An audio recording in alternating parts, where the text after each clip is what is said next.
Why, hello everybody, this is the only Abiga here coming at you with another Diablo 3 tutorial. Today we're going to be looking at a monk build. Now, monk is not my best, guys. I do not work on my monk at all. I just know the stats, and that's all that matters. So we'll just jump into it. Can't do armor today, I apologize, but I can show you all the skills you will need. It is good to fight with you again. Alright, I smell fear so skills. and death. The fallen star why is that there? And the tomes. I believe it's Wave of the Onward. 100 Fists. Fist of Thunder. Thunderclap, yeah. Fist of Thunder, Thunderclap, because it teleports you to the thing you are attacking, which you want to always keep them in your sights at all times. Right click, Sweeping Wind, and have Cyclone on there. While your Vortex is at the maximum stack, critical hits have a chance to spawn Lightning Tornado that periodically electrocute nearby enemies for 26% weapon damage. And it does more, just I have no stats on this whatsoever. Each spawned lightning tornado lasts whatever amount of seconds that you can get on there. The gods give me It's direction. all in buffs. Everybody, all in buffs. Alright, your number one, Breath of Heaven. It's health. It's health, people. It's health. It heals you and your allies within, however, so many amount of yards for so many amount of life. Which, it's a lot of life, so you want that. Get Blazing Wrath in there. Breath of Heaven increases the damage of your attacks by a certain amount of percentage for a certain amount of seconds. Serenity for your number two.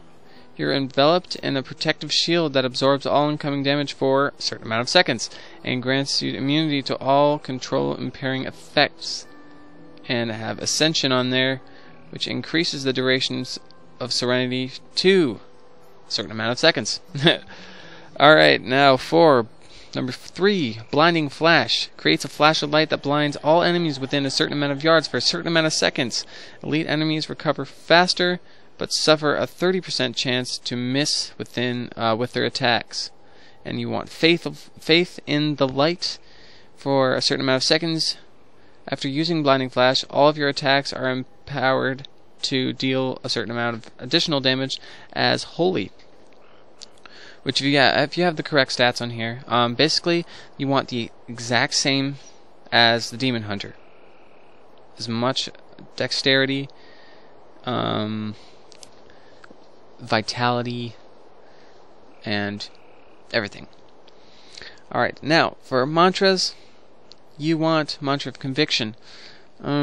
Recite a mantra that causes all enemies within a certain amount of yards to take a certain amount of additional damage. It lasts 3 minutes.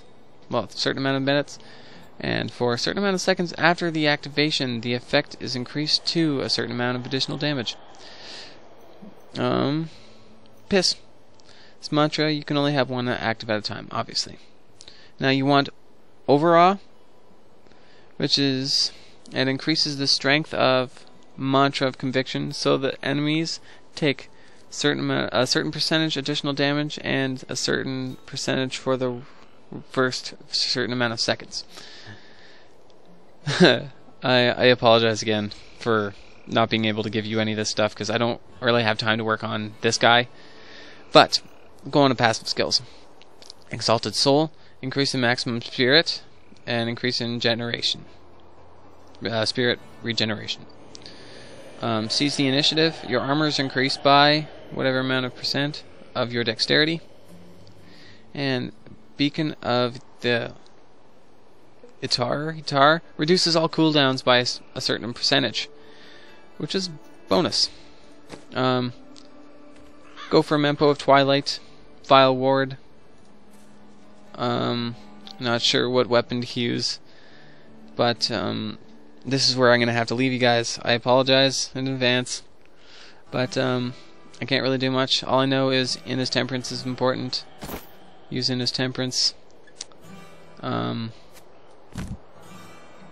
yeah, that's all I can tell you. Alright, I hope this helped. Sorry again. This has been the only Abiga with a Thunderclap monk build. Happy farming.